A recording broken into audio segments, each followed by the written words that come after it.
미가서 6장 6절에서 8절 말씀 제가 봉독하겠습니다. 내가 무엇을 가지고 여호와 앞에 나아가며 높으신 하나님께 경배할까? 내가 번제물로 1년 된 송아지를 가지고 그 앞에 나아갈까? 여호와께서 천천의 수량이나 만만의 강물 같은 기름을 기뻐하실까? 내 허물을 위하여 내 맏아들을 내 영혼의 죄로 말미암아 내 몸의 열매를 드릴까? 사람아, 주께서 선한 것이 무엇임을 내게 보이셨나니 여호와께서 내게 구하시는 것은 오직 정의를 행하며 인자를 사랑하며 겸손하게 내 하나님과 함께 행하는 것이 아니냐. 아멘. 이제 이 주제의 말씀을 닫을 때가 되었습니다. 오늘까지 7번에 걸쳐서 주어진 말씀들은 얼마나 중요한 것인지 모릅니다. 먼저는 여러분의 먹거리의 풍성함이 이 말씀의 순종 여부에 달려 있다는 걸 기억하십시오. 하나님은 이사야 선지자의 입술을 통해서 약속을 하셨습니다. 정의를 행하는 삶을 살게 되면 물된 동상 같은 인생이 될 것이라고. 사막 같은 인생이랄지라도 물이 샘솟는 역사를 경험하게 될 것이라고 말씀을 드렸고, 이 정의를 행하는 삶은 우리의 영원한 운명을 결정하는 중요성을 갖고 있다는 걸 기억하셔야 됩니다. 겸손하게 하나님과 함께 행하는 것이 신앙생활이며 말세를 살아가는 성도들의 가장 현명한 삶입니다. 신앙은 개념을 깨달아 정보를 축적하는 싸움이 아니라 실제적인 삶입니다. 진리를 행하는 삶입니다. 그리스도를 만나 변화된 삶을 살아가는 것이죠. 구원의 믿음이란 것은 무엇이냐면 그 구원의 믿음은 언제나 행함으로 증명되어야 하는 믿음입니다. 쉽게 말해서 열매를 보고 그 나무를 알 수 있어야만 합니다. 여러분의 삶을 쳐다보면 과연 예수 믿는 사람이구나, 예수의 제자들이구나, 구원받은 하나님의 자녀들이구나 하는 여러분의 삶의 모습에서 드러나야 되는 것입니다. 쉽게 말하면 정의와 공의를 행하는 사랑하는 삶은 그리스도인들의 존재 증명과 같습니다. 주님은 이 사실을 요한복음 13장 34절 35절에서 이렇게 말씀을 하셨습니다. 새 계명을 너희에게 주노니 서로 사랑하라. 내가 너희를 사랑한 것 같이 너희도 서로 사랑하라.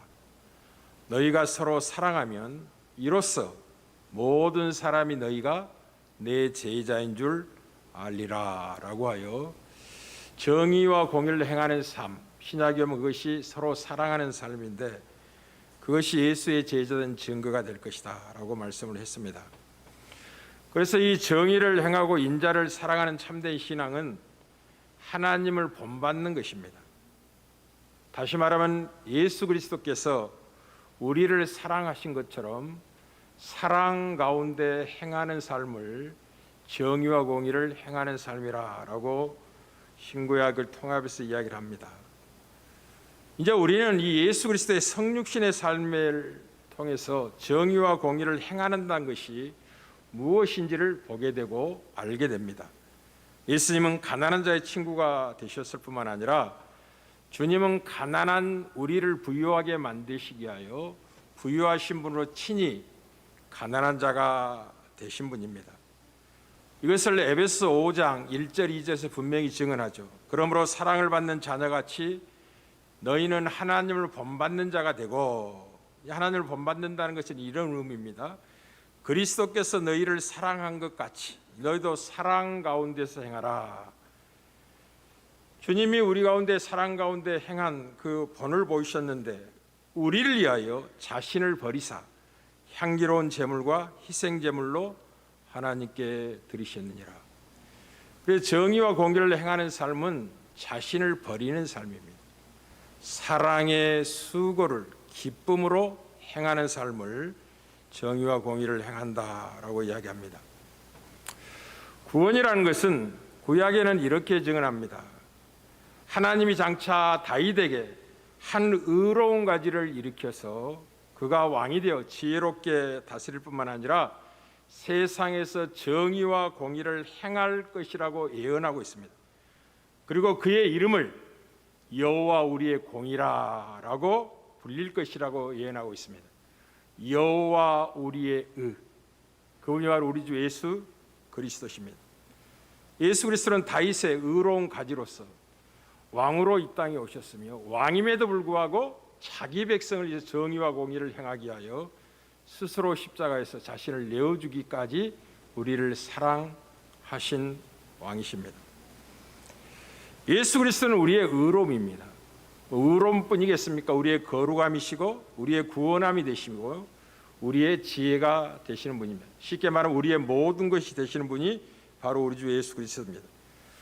그리고 우리들 하나님의 자녀들 그리스도인은 어떤 존재냐면 그 주님과 연합된 자입니다.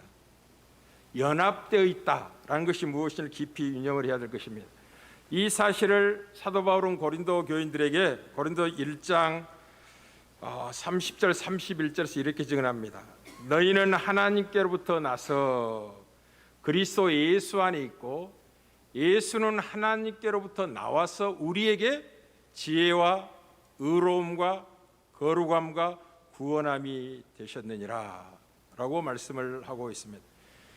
예수가 우리의 모든 것이 되신 이유는 우리의 자랑이 그리스도 안에만 있기 때문에 그렇습니다.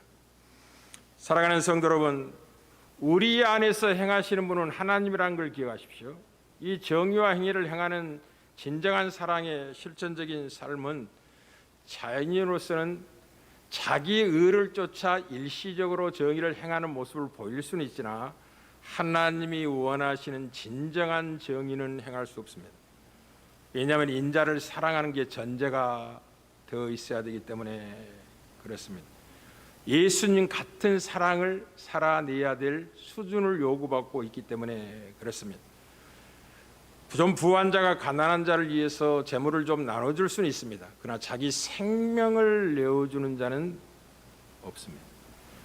자기 자녀랄지라도 자기 자녀의 생명을 내어줄 수 없습니다. 내어줘도 그 자녀에게 도움이 되지 않습니다.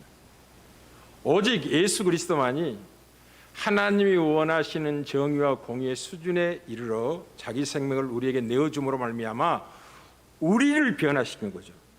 우리를 하나님의 자녀로서 새로운 피조물로서 정의와 공의를 기쁨으로 행할 수 있는 존재로 바꾸어 내신 겁니다. 그래서 우리 안에 행하시는 분은 하나님이신데 그리스도가 사람이 되신 하나님으로 우리 안에서 사시는 분입니다. 이것을 갈라디아 2장 20절이 이렇게 증언한 거죠. 내가 그리스도와 함께 십자가에 못 박혔나니 그런즉 이제는 내가 사는 것이 아니요 오직 내 안에 그리스도께서 사신 것이라. 이제 내가 육체 가운데 사는 것은 나를 사랑하사 나를 위하여 자기 자신을 버리신 하나님의 아들을 믿는 믿음 안에서 사는 것이니라 라고 하여 신자의 정체성은 그리스도가 우리의 삶의 주인으로서 통치하시는 삶일 뿐만 아니라 믿음으로 사는 것인데 그 믿음이 어떤 믿음이냐? 우리를 위하여 자기 자신을 버리사 우리를 사랑하신 그리스도를 믿는 하나님의 아들을 믿는 믿음으로 행하는 것입니다. 이 삶에서 정의가 나오고 공의가 나오게 되는 것입니다. 다시 말씀드리겠습니다. 사랑하는 성도 여러분, 말로만 사랑하는 것은 사랑이 아닙니다. 실제적으로 물질적인 결핍을 채우려는 노력이 없이 복음을 전하는 제자와 하는 활동만으로는 이웃을 사랑할 수 없습니다. 사랑은 말로 혈언만 하는 것이 아니라 반드시 행함과 진실함으로 해야 될 것입니다. 쉽게 말하면 사랑은 수고가 따라야 되는 것입니다. 남의 이익을 위하여 자기 자신 손해볼 줄 알아야만이 정의와 공의를 행할 수 있습니다. 모든 이방인들은 자기를 위해서 삽니다. 그러나 그리스도인들은 예전에는 그렇게 살았습니다. 예수를 만나고 변화받아서 아무도 자기를 위해 사는 사람은 없습니다. 만약 자기를 위해 사는 사람이 있다면 그는 구원받지 못한 사람입니다. 누굴 위해 살게 되냐?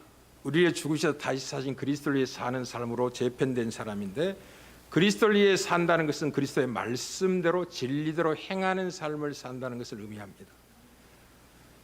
사랑하는 성도 여러분, 그러나 이 여호와께서 원하시는 것, 미가 선지자의 입을 통해서 하나님이 선한 것이 무엇인지 우리에게 보이셨는데, 오직 정의를 행하며 인자를 사랑하며 겸손하게 내 하나님과 함께 행하는 것이라고, 하나님의 원하는 소원이 여기에 있다고 분명하게 선한 것이 무엇인지를 보이셨습니다. 그리고 신자들은 선한 일에 열심 있는 하나님의 백성 삼기 위하여 하나님이 만든 걸작품들입니다. 우리는 누구냐? 하나님의 걸작품입니다. 무엇을 행하는 걸작품이냐? 선한 일에 열심 있는 새로운 피조물.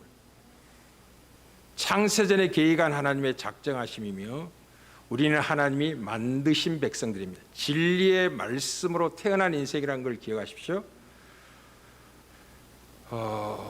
사랑하는 성도 여러분, 그런데 하나님의 자녀들의 삶에서 경건의 모양은 있으나 경건의 능력이 사라져버린 현 시대의 아픔을 생각하면서 이 말씀을 준비하고 여러분에 전하게 되었습니다. 먼저는 마땅히 정의와 공의를 사랑하는, 하나님을 본받는 그리스도의 제자들의 삶을 살아야 됨에도 불구하고 그런 삶이 능력으로 나타나지 않는 일차적인 책임은 언제나 지도자들에게 있습니다. 경건의 능력이 지도자들에게 나타나지 않고 말로만 메시지가 전거되어 있기 때문에 그렇습니다.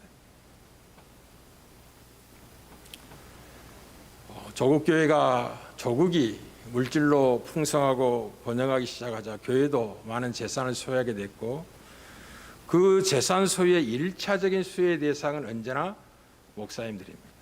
그래서 목사님들이 배부르게 됐죠. 재산을 많이 갖게 되고 집을 갖게 되고 여유가 있으면 땅을 숨겨두고 감추어두고 자녀들에게 물려주려고 예를 쓰고, 또 그렇게 좀 넉넉하게 목회하는 분들을 또 다른 목사님들이 부러워하고 존경하고 나도 저렇게 되었으면 좋겠다는 소원을 가지고 목회를 해요. 어리석고 헛된 이야기입니다. 아무리 큰 교회, 수많은 성도들이 모여 하나님을 예배하여 물질이 넘친다 할지라도 교회는 언제나 물질이 부족한 곳입니다. 왜냐하면 정의를 행하기에 바쁘기 때문에 남아 있을 시간이 없습니다.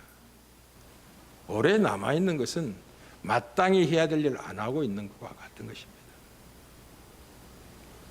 그런데 그것을 건물을 사고 땅을 사서 교회 제사를 늘리는 것을 하나님께 복받은 증거라라고 말하는 시대가 되었습니다. 조금 이따 결론적으로 이야기하겠습니다. 그건 절대로 복받는 증거가 아닙니다. 사랑하는 성도 여러분, 히브리서 13장 17절 8절에서 이 사실을 히브리 기자는 이렇게 증언합니다. 하나님의 말씀을 너희에게 일러주고 너희를 인도하는 자들을 생각하며 그들의 행실의 결말을 자세히 주의하여 보고 그들의 믿음을 본받으라. 그들이 어떻게 돈을 사랑하지 않으며 이 땅에 기업이 없어서 영혼을 바라보고 살아감에도 불구하고 복된 인생으로 살 수 있고, 그 믿음의 키가 얼마나 이대하다는 사실을 삶으로 증언할 책임이 그들이 맡고 있는데, 하나님이 친히 그들의 기업이 되셔서 그들의 필요를 공급하시고 누리게 하심으로 이방인과 같은 소원을 갖지 않아도 넉넉한 인생이라는 사실을 증언하여 여러분 앞에 세우고자 하는 게 하나님의 뜻이죠. 우리는 미가 선지자가 이 하나님의 선한 뜻을 힘있게 강조할 수밖에 없었던 이유는 그 시대 지도자들이 부패했기 때문에 그렇습니다. 미가 3장 11절입니다. 그들의 우두머리들은 뇌물을 위하여 재판하며 그들의 제사장들은 삭슬을 위하여 교훈하며 그들의 선지자들은 돈을 위하여 점을 치면서도 여호와를 의리하여 이르기를 여호와께서 우리 중에 계시지 아니하나 재앙이 우리에게 임하지 아니하리라 하는도다 라고 하여 우두머리들, 제사장들, 선지자들은 종교 민족이기 때문에 그들이 권력자들이고 진정한 지도자들이었습니다. 그들이 어떻게 다 정의를 버렸는지를 그렇게 증언하고 있는 거죠. 그러나 사랑하는 성도들 여러분, 기억하십시오. 그리스도인들은 그 세대를 본받지 말아야 되기 때문에 지도자들의 책임을 여러분이 정의와 공의를 행하지 않는 이유로 전가하셔는 안 된다는 걸 기억하셔야 됩니다. 아무리 지도자들이 부패하고 타락했다 할지라도 그것이 여러분이 마땅히 행해야 할 삶을 살지 않는 이유의 변명거리가 되지 않는다는 걸 기억하십시오. 하나님은 각자의 영혼에게 물을 것입니다. 왜냐하면 본받아야 우리의 참 지도자가 어제나 오늘이나 영원토록 동일한 신부로 존재하고 계시기 때문에 그렇습니다. 우리의 참 지도가 누구십니까? 우리가 본받고 따라가야 될 지도가 누구십니까? 그분이 바로 우리 주 예수 그리스도십니다. 이것을 마태복음 23장 10절에서 부패한 지도자와 달리 그들이 랍비라 좀 연세 높으신 분들은 어른이라 아버지라 참 지도자라고 잘못 쫓아온 그 시대에 그 어리석음을 우리 주님이 책망하시면서 이렇게 증언하죠. 그러나 너희는 랍비라 칭함을 받지 말라. 너희 선생은 하나요. 너희는 다 형제니라. 땅에 있는 자를 아버지라 하지 말라. 너희 아버지는 한 분이시니 곧 하늘에 계신 이시니라. 또한 지도자라 칭함을 받지 말라. 너희의 지도자는 한 분이시니 곧 그리스도시니라 라고 하여 이 땅에 그림자 형상을 갖고 있는 지도 아무리 부패할지라도 영원히 부패하지 않고 우리의 진정한 지도자신 예수 그리스도는 어제나 오늘이나 영원토록 동일하신 분이기 때문에 그분을 쫓아서 마땅히 정의와 공의를 행하는 삶을 살아야만 할 것입니다. 두 번째는 왜 이 시대 경건의 모양을 쓰나 능력이 없는 아픔을 만나게 되느냐 하면 이제 데살로니가 교인들에게 그 데살로니 교회의 아름다운 소문을 바울은 이렇게 증언합니다. 그들에게는 믿음의 역사가 있었다. 그리고 사랑의 수고가 있었으며 소망의 인내가 있는 믿음을 갖고 있었다라고 합니다. 그래서 데살로니 교인들에게는 사랑의 수고가 있었습니다. 왜 그들이 믿음의 역사와 사랑의 수고와 소망의 인내를 갖고 있는 복 있는 신앙을 붙들고 있었냐면 그들이 하나님의 말씀을 받을 때 사람의 말로 받지 않냐고 하나님의 말씀으로 받았기 때문에 그렇습니다. 여러분이 지금 주의 종이 정의를 행하라고 공의를 행하라고 사랑하며 살라고 섬기며 사랑하는 삶을 사십시오라는 이 권면의 말씀을 사람의 말로 받으시면 듣고 잊어버릴 겁니다. 그러나 하나님의 말씀으로 받으셔야 됩니다. 이것을 데살로니가서 2장 10절이 분명히 확인을 시키고 있는 거죠. 이러므로 우리가 하나님께 끊임없이 데살로니가 성도를 생각할 때마다 감사함은 너희가 우리에게 들은 바 하나님의 말씀을 받을 때 사람의 말로 받지 아니하고 하나님의 말씀으로 받음이니 진실로 그러하도다. 이 말씀이 또한 너희 믿는 자 가운데 역사하느니라고 하여 여러분이 하나님의 말씀을 사람의 말로 받지 하나님의 말씀을 받으면 그 말씀이 여러분 안에 역사하게 될 겁니다. 정의를 행할 수 있는 능력을 공급할 것입니다. 그러나 여러분이 사람의 말을 듣고 가벼이 여긴다면 하나님의 말씀을 멸시한다면 정의를 쓴 쑥으로 공의를 땅에 던지는 자들이 되고 말 것입니다.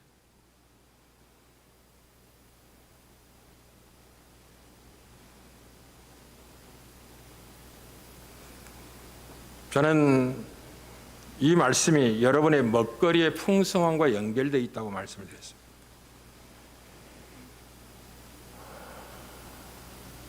왜냐하면 우리 주님이 하나님의 나라와 그리의 의를 구하면 이방인이 필요하여 구하는 것을 구하지 않아도 주실 것이라 말씀하셨기 때문에 그렇습니다.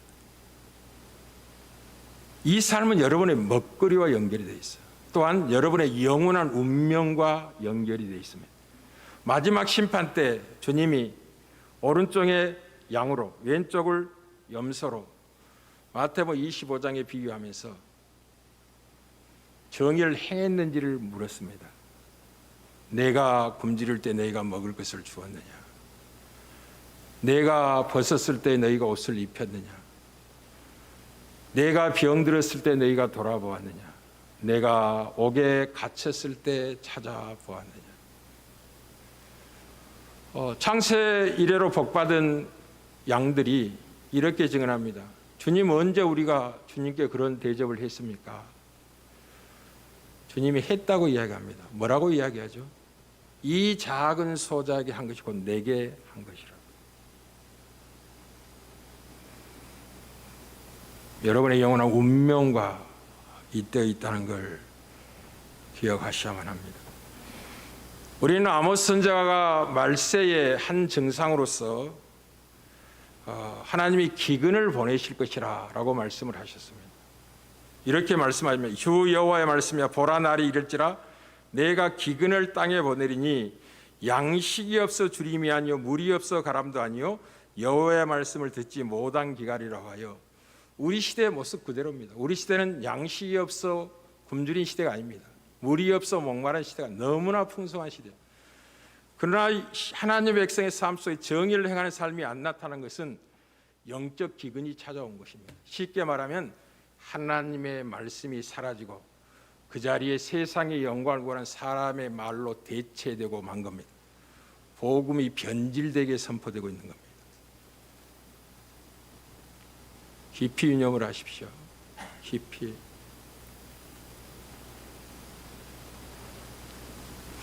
이 시대는 하나님의 메시지가 홍수처럼 쏟아지는 시대입니다. 여기에 스마트폰을 켜면 온갖 설교가 다 들려주고 있고 TV만 틀어도 뭐 CBS, CTS 할 것 없이 뭐 다양한 설교의 메시지가 쏟아집니다. 그러나 그 말씀대로 행하는 삶을 찾아보기 어렵습니다.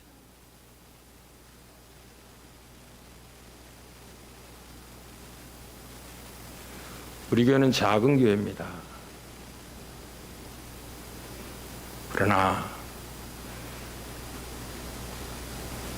하나님의 능력 안에 붙잡혀 있다는 걸 기억하십시오.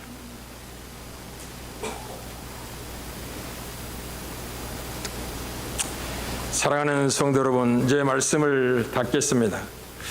자, 우리가 예수를 믿음으로 말미암아 복을 받은 증거가 무엇이냐?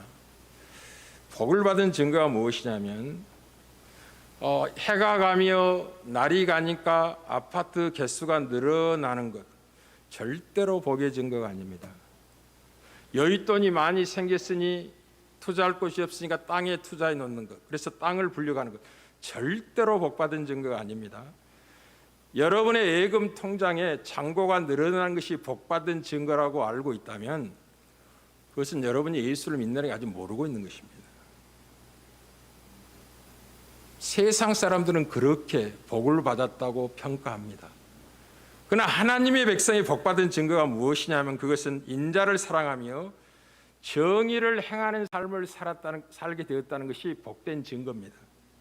다시 말하면 섬기며 사랑의 수고를 기쁨으로 살게 되었다는 것이 복받은 증거입니다.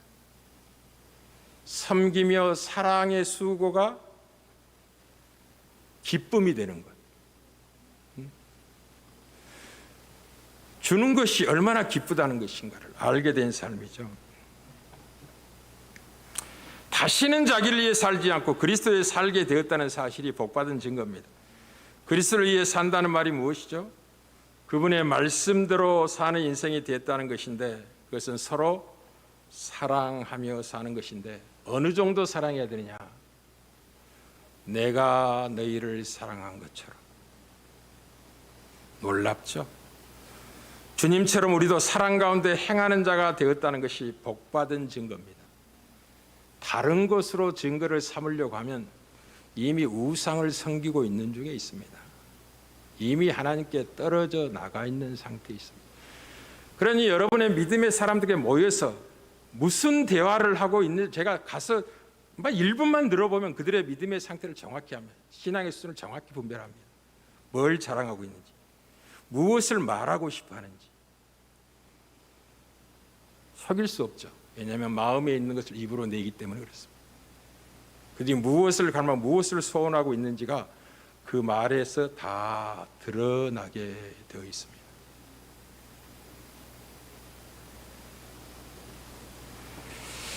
여러분이 복받은 증거가 무엇이냐면 남의 유익을 위해서 자신의 손해를 기쁨으로 감수할 수 있는 존재가 되었다는 사실이 여러분이 복받은 증거, 여러분이 진정으로 큰 자가 된 것입니다.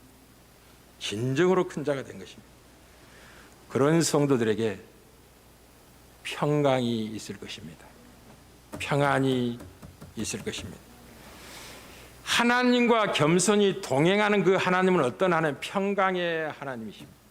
여러분이 겸손히 하나님과 동행하는 삶을 살게 되면 외부에서 폭풍이 불어오고 전쟁의 소리와 난리의 소문이 각 들려오는데 영혼의 평안이 고요함으로 안착되어 있습니다. 왜냐하면 여러분이 겸손히 하나님과 동행한 그 하나님이 여러분에게 평강을 허락해 주시기 때문에 그렇습니다. 이것이 주님 오실 길을 기다리는 신부의 삶입니다. 만약 주님 오실 날이 가까웠다는 사실 여러분에게 평강을 가져다 주지 아니하고 오히려 두려움을 가져준다면 여러분은 슬기로운 다섯처녀가 아니라 미련한 다섯처녀처럼 살고 있는 것입니다.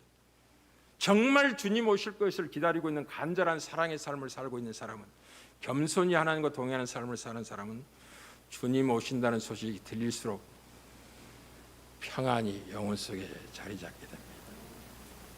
그 신랑이 빨리 내 곁에 없어서 때로 두렵고 아픔의 세월을 많이 만났는데 이제 그분이 내 삶의 신랑으로서 연합된 온전함으로 드러나게 되면 누가 나를 넘어뜨리며 누가 나의 평안함을 빼앗을 수 있겠는가 라고 평강을 소유하게 됩니다. 슬기로운 다섯처녀와 같은 인생이 되는 것은 참으로 놀랍습니다. 사실 우리가 선한 일을 행하는 것은 우리 안에 계신 그리스도가 행하는 삶이기 때문에 우리가 아무리 정의를 행하고 공의를 행한다 할지라도 자기를 자랑하지 않습니다.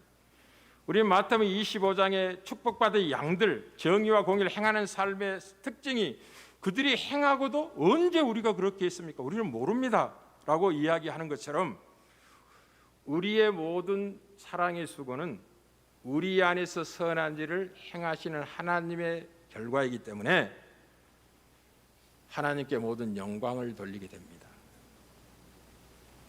이것을 히브리서 13장 20절에 21절이 증언합니다. 양들의 큰 목자신 우리 주 예수를 영원한 언약의 피로 죽은 자 가운데 이끌어내신 평강의 하나님이 모든 선한 일에 너희를 온전하게 하사 자기 뜻을 행하게 하시고 하나님의 뜻인 정의와 공의를 행하는 삶을 살게 하는 선한 일을 행하신 분이 누구냐? 우리 안에 계신 평강의 하나님이 그렇게 우리에게 열매를 달아주시는 것입니다. 그러니 남보다 더 사랑의 수고를 진심으로 한 사람은 점점 더 겸손해집니다. 자기는 죽고 그리스도가 드러나게 됩니다. 그러나 가짜 정의를 행하는 사람은 정의를 행하는 것이 자랑이 되고 높임이 되어서 사람에게 인정과 높임을 받고자 합니다. 그리고 실조가에 넘어지게 됩니다. 진실한 사랑은 우리 안에 선한 일에 온전하게 계신 하나님의 열심을 따라 맺어지는 열매이기 때문에 하나님이 영광을 받으시게 됩니다. 그래서 이렇게 말씀하는 거죠. 그 앞에 즐거운 것을 예수 그리스도로 말미암아 우리 가운데서 이루시기를 원하노라 영광이 그에게 세세 무토록 있을지어다 라고 합니다. 그러니 이미 우리 꽃밭교회 성도는 오래전에 자주 강조했습니다. 여러분 열심히 일하십시오. 그래서 많이 버십시오.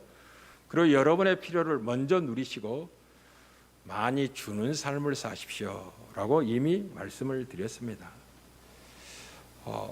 주기 위해서는, 정의를 행하기 위해서는, 공의의 삶을 살기 위해서는 부지런히 일을 해야 됩니다. 부지런히 일해야 됩니다. 그리고 부지런히 일을 하되 지혜롭게 일을 하셔야 됩니다. 지혜롭게. 그래서 지혜가 없다면 후히 주시고 꾸짖지 아니하는 하나님께 기도하며 열심히 일을 하셔야 됩니다. 기도하며 열심히 일한다는 것은 무슨 말이냐면 동일하게 해가 뜨고 해가 지는 24시간 시간의 과정을 땀을 흘리지만은 그 땀이 하나님의 도우심과 간섭 속에서 여러분의 삶의 영역이 풍성한 옥토가 되어서 많이 거둘 수 있는 은혜를 하나님이 허락하시는데 그렇게 하는 것은 여러분에게 풍성한 정의와 공의를 행하라고 주신 넉넉함입니다. 넉넉함이에요. 그러니 열심히 일하십시오. 신자가 게으른 것은 죄입니다. 죄입니다. 악한 것입니다. 그러니 직장생활 하신 분들은 조금 일찍 출근하는 게 좋고 조금 늦게 퇴근하는 게 좋습니다. 일찍 가서 기도하시고 주의를 좀 살피시고 청소도 하시고 늦게 퇴근하고 하루에 만났던 사람 모든 일들에 대해서는 결실을 하나님이 풍성히 허락해달라 기도하고 나오는 게 좋습니다. 그렇게 세월을 쌓아간다면 자기가 존재하는 그 직장이 복을 누리게 될 겁니다. 자기로 인하여. 그 복이 여러분에게 과실로 주어지게 될 것이고 그 과실이 많은 섬김의 삶을 사는 능력으로 나타나게 될 것입니다. 그러니 정의를 행하기 위하여 하나님께 기도한다면 그 기도는 바로 응답이 됩니다. 이것을 요한일서 3장에서 다루고 있습니다. 마지막 결론이니까 너무나 중요하니까 요한일서 3장 가겠습니다. 21절 24절 액정을 한번 띄워보십시오. 요한일서 3장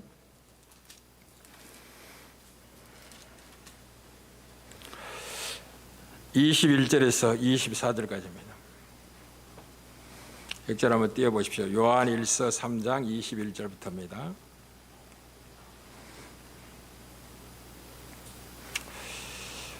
다 같이 한번 성경을 찾으셨다면 합독을 한번 하겠습니다.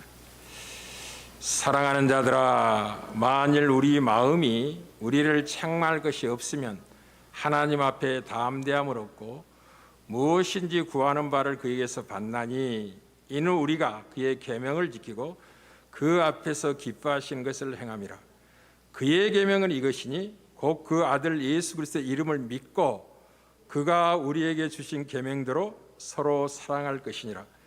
그의 계명을 지키는 자는 주 안에 거하고 주는 그의 안에 거하시나니 우리에게 주신 성령으로 말미암아 그가 우리 안에 거하시는 줄을 우리가 아느니라.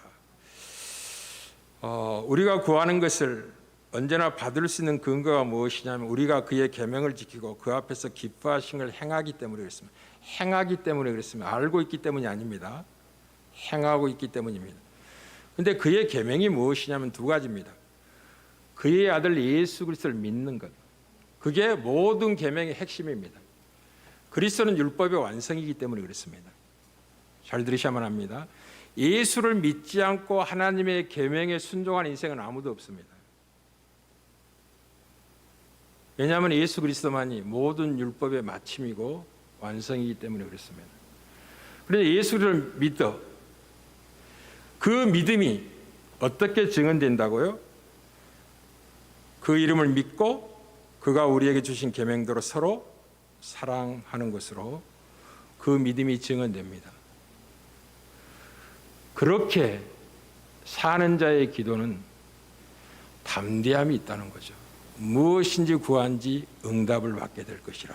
그러니 여러분이 정의를 행하기 위해서 하나님께 간절히 기도한다면 그 기도는 너무나 하나님이 기뻐하셔서 끊임없이 섬길 수 있도록 여러분의 손을 복되게 부욕케 할 것입니다. 여러분의 사업을 번성케 할 것이고 여러분의 지혜를 탁월하게 하고 바벨론의 모든 박사들보다 10배나 더 다니엘과 세 친구들에게 지혜와 총명을 주실 수 있는 하나님이 여러분의 지혜와 총명을 그렇게 탁월하게 하여 존귀한 자리에 세워 풍성하게 정의를 행하게 하실 것입니다. 그러니 정의를 행하는 것은 여러분의 먹거리며 여러분의 자랑이며 여러분의 영광이며 여러분의 존귀며 여러분의 미래의 운명입니다. 그만큼 소중한 것입니다. 살아내는 은혜가 있기를 주님 은혜 베풀어 주시기를 주의 이름으로 축복합니다.